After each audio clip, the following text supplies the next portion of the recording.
The practice of mindfulness, or being totally aware and present in each moment of life, is one of the main tenets of Buddhism. Applying this idea to financial management is a good idea. Due to impulsive decision-making prompted by feelings like want, fear, or social pressure, many people experience financial difficulties. This frequently results in rushing into bad ventures, overspending, or accruing needless debt. However, mindfulness promotes a more intentional and focused approach to managing finances. The goal is to clearly notice, consider, and evaluate every financial choice. In Buddhist practice, mindfulness teaches that every action has consequences. This awareness can easily translate to how we approach our spending and saving habits. Before making a financial decision, whether it's purchasing something, investing, or deciding how much to save, it is important to pause and consider the long-term impact of that choice. Questions like, do I really need this? Or, is this purchase aligned with my goals and values?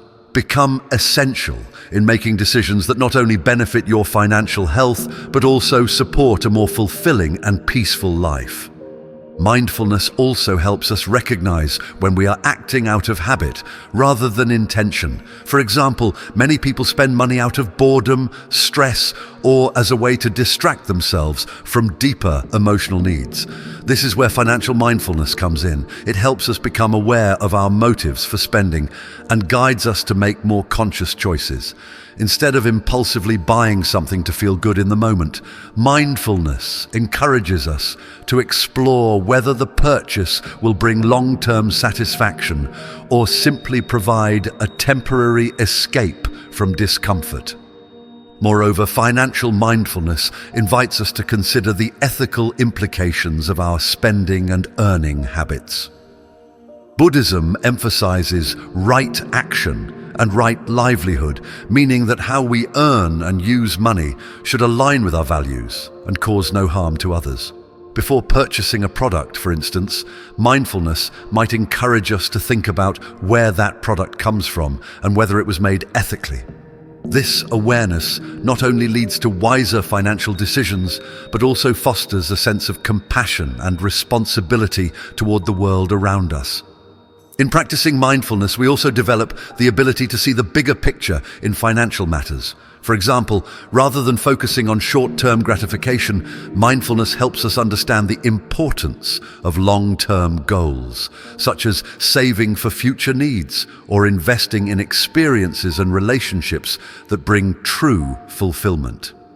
Mindful spending involves prioritizing what truly matters, such as financial security, health, or personal growth, and learning to let go of unnecessary desires that can lead to financial stress.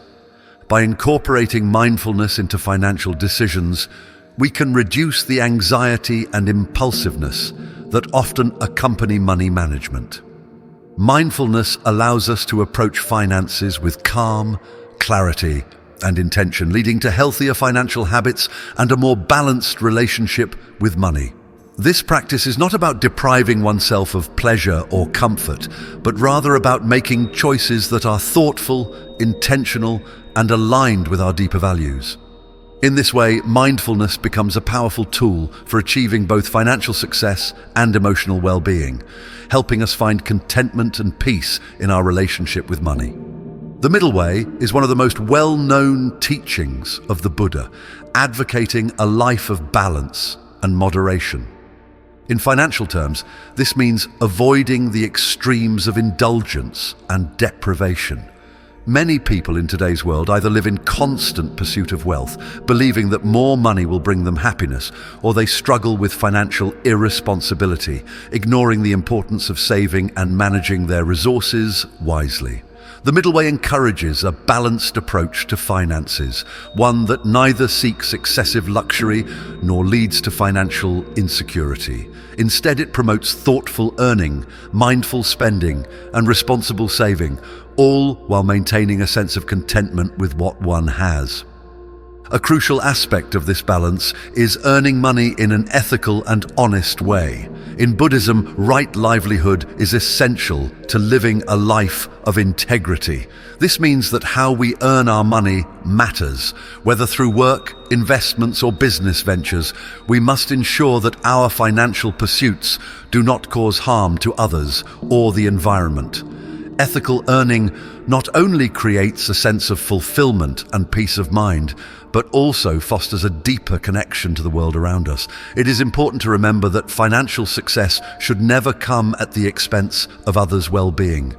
When we engage in work or investments that align with our values and contribute positively to society, we create a form of wealth that is both sustainable and meaningful. In terms of spending, the middle way encourages us to avoid excessive luxury and wasteful consumption. Many people fall into the trap of believing that material possessions will bring lasting happiness. But as the Buddha taught, desire and attachment to material things often lead to suffering. Instead of indulging in unnecessary spending, we should focus on what truly brings value and meaning to our lives. This might involve prioritizing spending on experiences, such as travel or learning, that enrich the mind and soul, rather than accumulating more material possessions.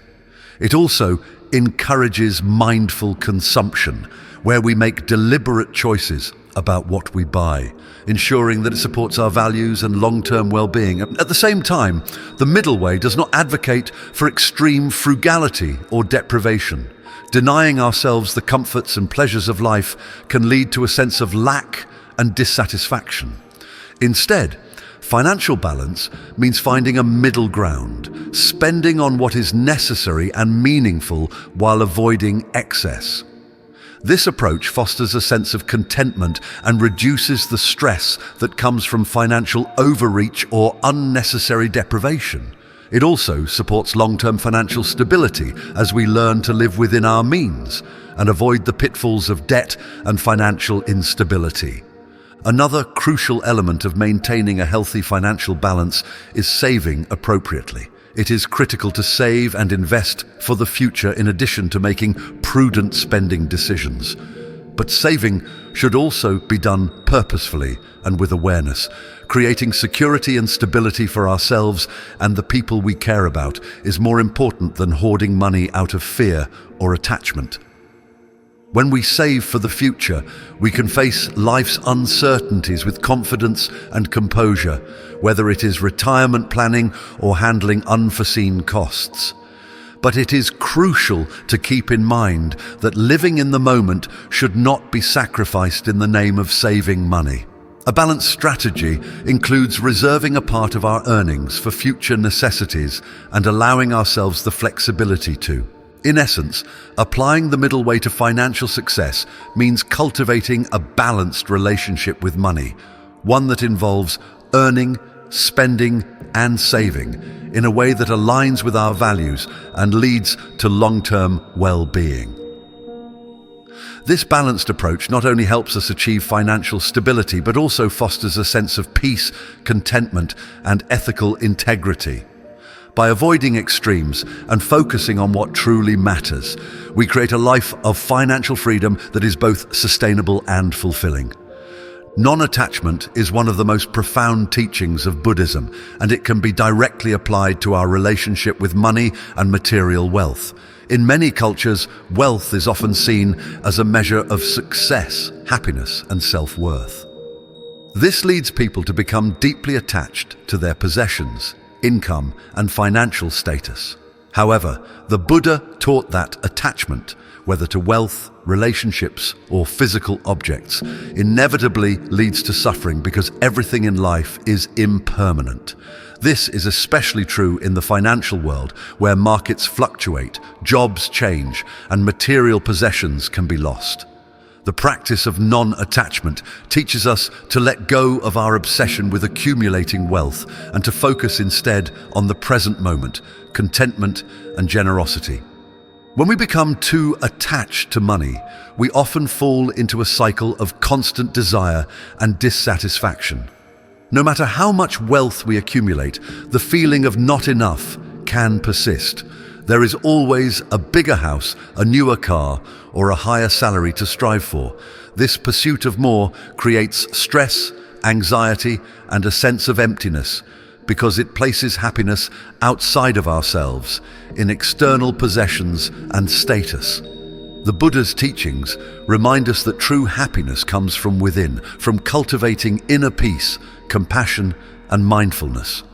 When we practice non-attachment, we free ourselves from the constant craving for more and find contentment in the present moment, regardless of how much or how little we have. Non-attachment does not mean rejecting wealth or living in poverty.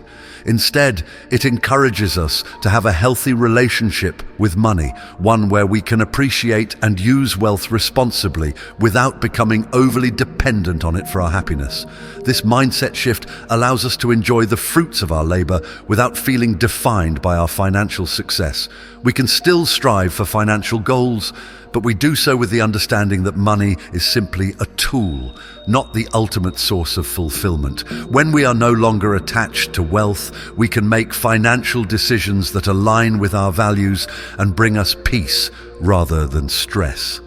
This principle of non-attachment also encourages us to embrace the natural flow of giving and receiving. In financial terms, this can translate to sharing our wealth with others, whether through charitable donations, helping a friend in need, or supporting causes that we believe in.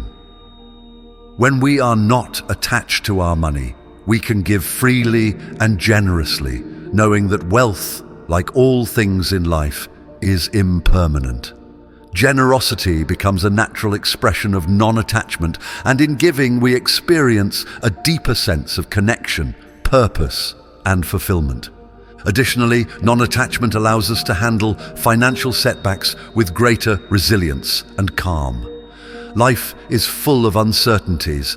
Markets crash, businesses fail, and jobs are lost.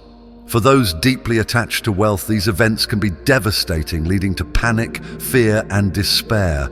However, when we practice non-attachment, we recognize that financial losses are a part of life's impermanence.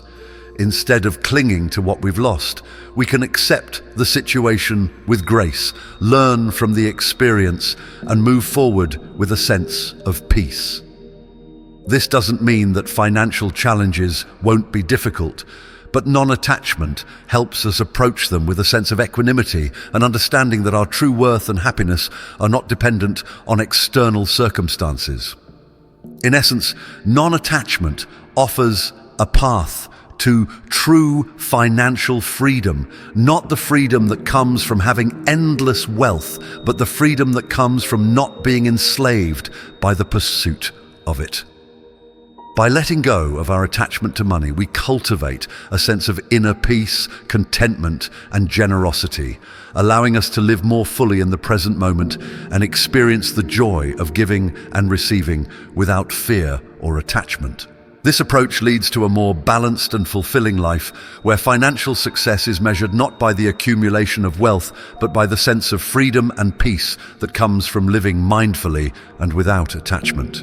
Generosity, known as dana in Buddhism, is one of the most important virtues in the path to enlightenment and is a fundamental aspect of financial wisdom in Buddhist teachings. The Buddha emphasized that true wealth is not measured by how much you have, but by how much you are able to give. In the modern world, financial success is often seen as accumulating wealth, possessions, and material comforts. However, in the Buddhist context, financial success is more about how you use your resources to benefit others and contribute to the well-being of society.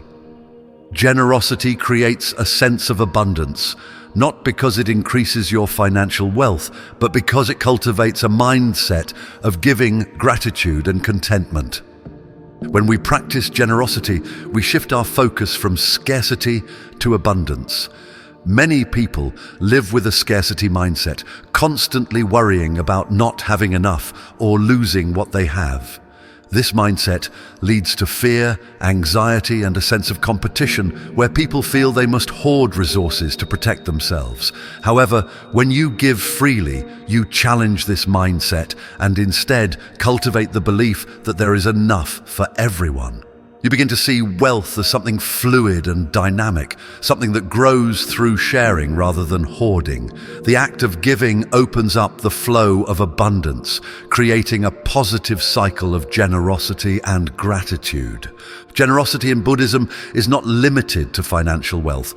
While donating money to those in need is certainly one form of generosity, Dana also includes giving your time, energy, skills, and kindness.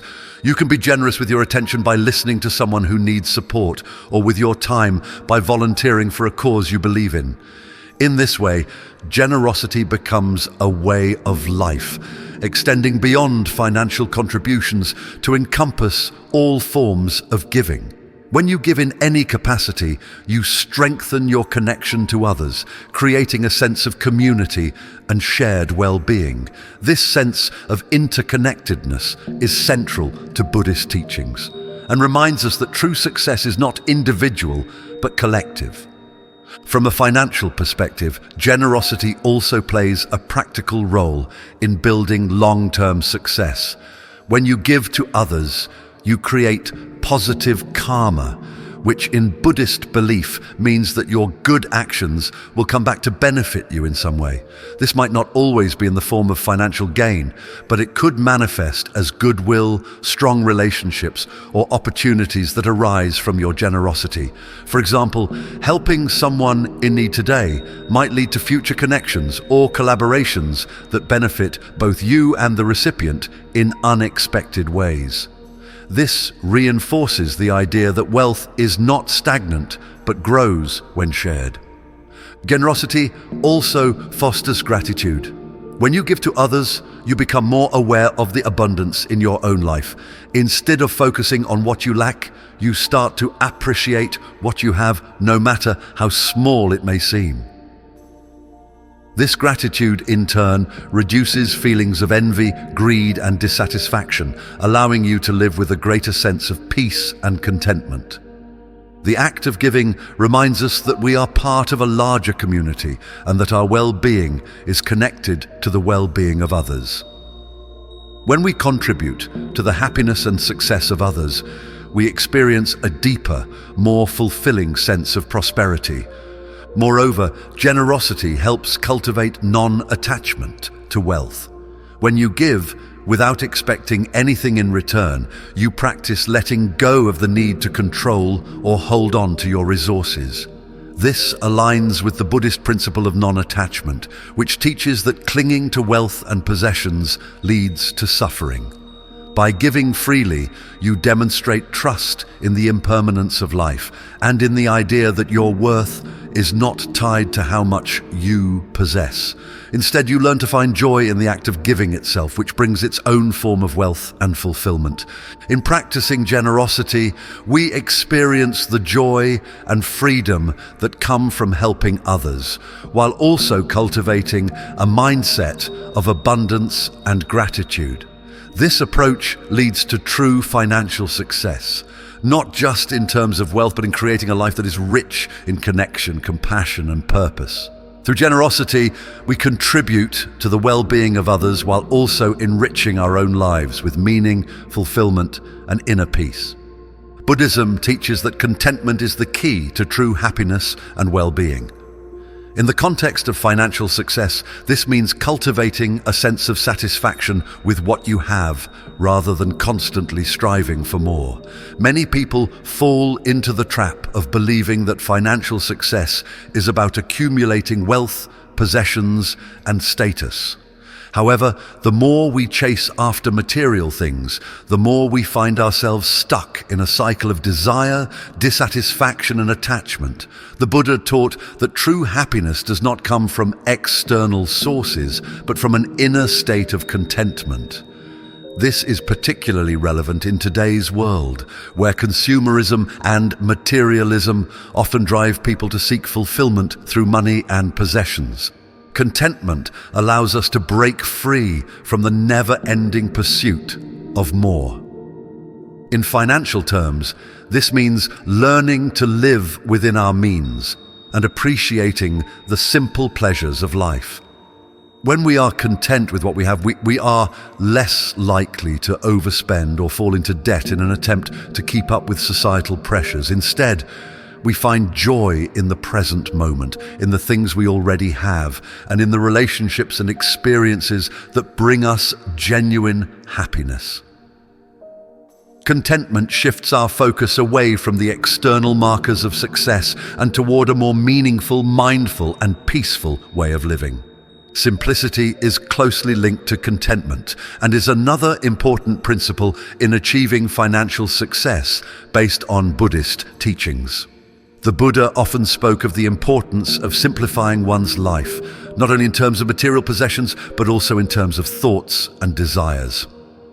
In financial terms, this translates to adopting a mindset of simplicity, living with less, prioritizing needs over wants, and avoiding unnecessary expenses.